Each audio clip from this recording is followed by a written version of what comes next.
What's up, guys? It's Rob from Heroes Avenue. Happy Monday. In this video, we have some huge DC news and revelations to talk about. We have Zack Snyder, Justice League news, and we also have Joker news that we have to dive into as well. But first, we're going to start off with this huge reveal that Zack Snyder gave to us over the weekend on his favorite social media platform, Vero.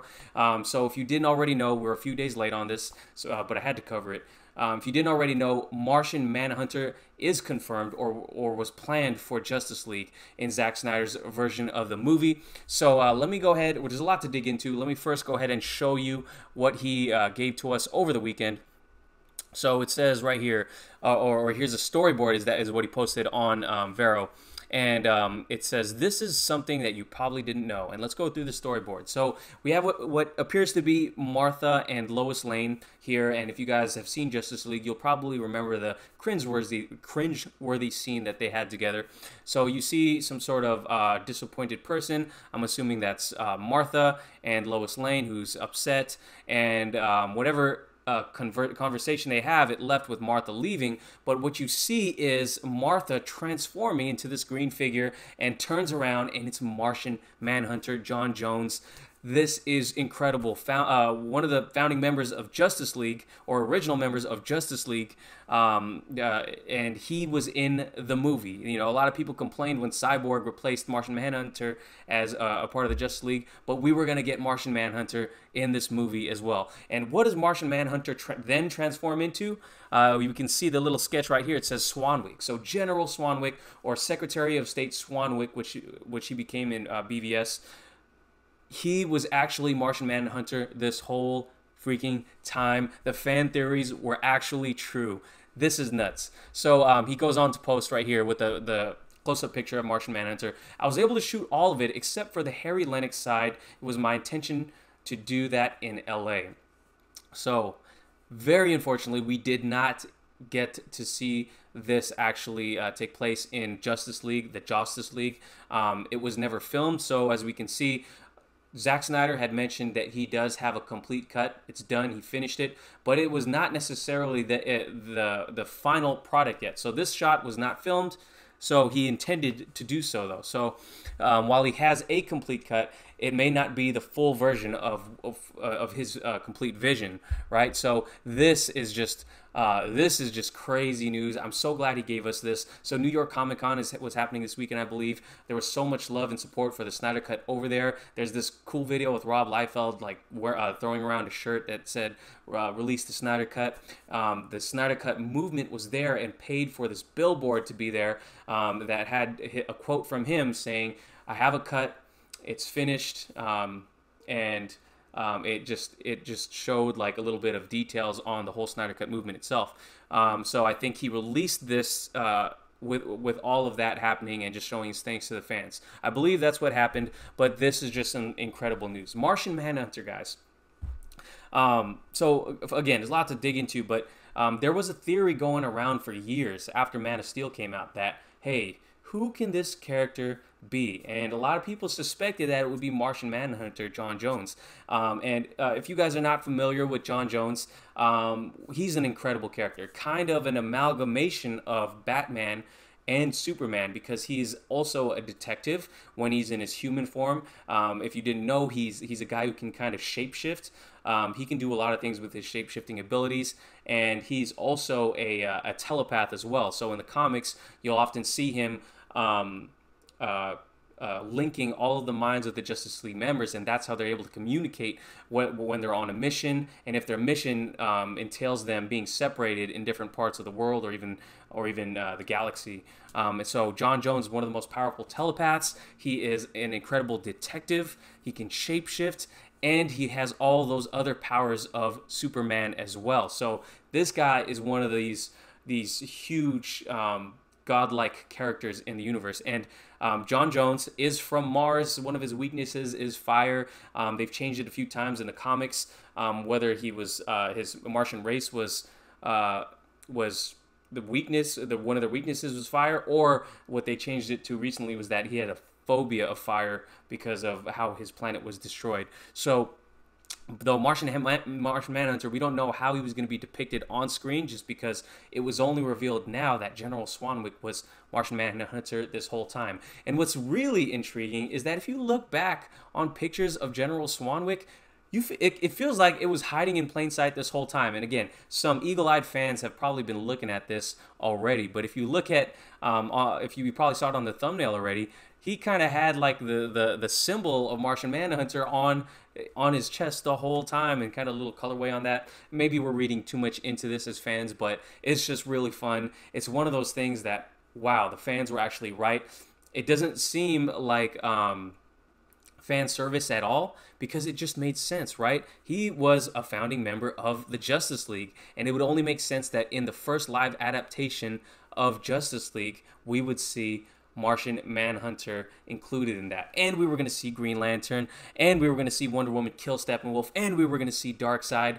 Man, there are a ton of things that we did not get in this Justice League movie. It makes me sad that this Justice League even exists. But again, I'm just happy that we are getting all of these revelations, because obviously Zack Snyder doesn't have to do this. And I would imagine WB would be really upset with him doing all this, unless it's all part of some elaborate plan at this point. Maybe Zack Snyder and Justice League have made amends. Maybe there is plans for, in the future, him finally releasing this either via HBO with the whole, new streaming service happening, or potentially in the theaters, which is what I hope. Now, again, I know it's very convoluted for the general fan to follow everything, which is the real cut of the movie. Obviously, us fans know, DC fans know that the Snyder cut, we take that as canon, and hopefully we get to see it soon. So I just want to ring that alarm once again. Hashtag release the Snyder cut, and I'm sure all of you Snyder cut fans out there are just, we're super hyped looking at this, and I was incredibly hyped. So let me know what you guys think about General Swanwick being Martian Manhunter. So with that being said, let's go ahead and transition to the next DC story. Of course, we're probably talking Joker all week. I'm seeing Joker for the second time tomorrow, and I cannot wait. There's so much to dig into with Joker as well. There's so many ways to interpret the movie, and questions left unanswered, Easter eggs that I probably missed, and I'm excited to go ahead and watch that. We have like a whole row of like 15 to 20 of my coworkers. I bought the tickets on our Cinemark app, and I can't wait to watch it with all my coworkers. So we're watching that tomorrow, and I just wanted to report on a couple things, two Joker stories here. So first, let's go ahead and talk about this box office. So I'm just looking on Heroic Hollywood here, but there's other articles about Joker and its box office. Joaquin Phoenix's Joker breaks October opening weekend record with 93.5 million debut. And it's just going to be quickly me touching on this. Wow. I can't remember what my prediction was. I think the early projections started at like 65 to 80, then moved up since then. And I don't think I said it was going to be over 100, but like in the 90s for sure. So I was kind of in the ballpark if I remember correctly. But this is huge. This actually, I think, beat Justice League. So and it also earned 140 $140 million overseas worldwide, so a total of $234 million in its first weekend in theaters. So I think it had like around a $50 million budget, probably not including marketing. But wow, what an achievement for Joker. Now there's other box office, if you want to really dig in, if you're into that stuff, there's other box office records that is probably broken. But yes, this being an R-rated movie, it's really incredible what it's done, especially with all the crazy controversy surrounding this. There's even more controversy that I just saw recently about the music choice inside of the movie, and I'm not even going to cover that because I think it's total BS. And yeah, I'm excited. Rated R movies and DC, they're breaking grounds in a whole lot of ways, and they're kind of like putting Hollywood on notice with what they're doing with this movie. So let's go ahead and move on to the next little bit here. So this is kind of a bigger one and leads to a bigger question. Joaquin Phoenix says he's open to returning for Joker sequel, and I'm going to read to you what he says here. And he's on Popcorn with Peter Travers. I'm not sure what show that is or what platform that's even on. But he says, I talked to Todd a lot about what else we might be able to do in general, just to work together. but also specifically, if there's something else we can do with Joker that might be interesting. So it ended up being a dream role. It's nothing that I really wanted to do prior to working on this movie. I don't know that there is more to do. Me and Todd would still be shooting now if we could, right? Because it seemed endless, the possibilities of where we can go with the character. And again, apologize if that was kind of wonky reading. I don't have my glasses on right now. But yeah, a sequel to this movie Joker. Now I don't want to get into the spoilers here, so there will be no spoilers. Again, I apologize if you guys saw my Sunday video. The title card might have had a potential, not necessarily spoiler, but the title on the card yesterday, or my video yesterday, it could have made you feel like you knew what was going on. So I apologize if you guys saw that, but we're going to keep it spoiler-free here. But and if you guys are watching right now, please keep any comments spoiler-free. But a sequel to the Joker. So it looks like with the way he's talking here, he might be open to a sequel. Now, Joaquin Phoenix is notorious for not being open to sequels, which is one of the primary reasons he turned down Doctor Strange, the role of Doctor Strange. But again, I don't know if any of that was actually confirmed or he had the role in the bag, but it's been reported that he is hesitant to sign on for sequels. And for him to talk like this is really quite incredible, because he put on the performance of his career, a career that spans many masterful performances. And I gotta say, while I would not be mad if they continued the storyline. What a brilliant universe that Todd Phillips created here. A lot of people want this to be the universe going forward. And that could be some of you guys as well. So let me know what you guys think about that. I wouldn't be mad. This is a type of universe that a lot of DC fans fell in love with. Fans of DC movies, those who are not necessarily comic book fans, this is the type of movie that they fell in love with the Dark Knight trilogy. And of course, a lot of us fell in love with Zack Snyder's whole run on the DC universe, but we all know how that ended, you know. But it would be incredible. Now, looking at the movie, how you dissect the movie, how you interpret the movie, having a sequel can change a lot how you look at this movie.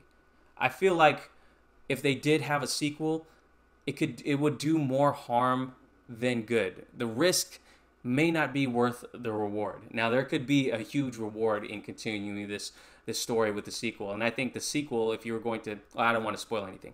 We're gonna let's make a whole video about this. We'll do it soon, but definitely let me know what your thoughts are on a potential sequel. But to keep it spoiler free if you can, let me know in the comments below. Are you for or against a sequel to Joker?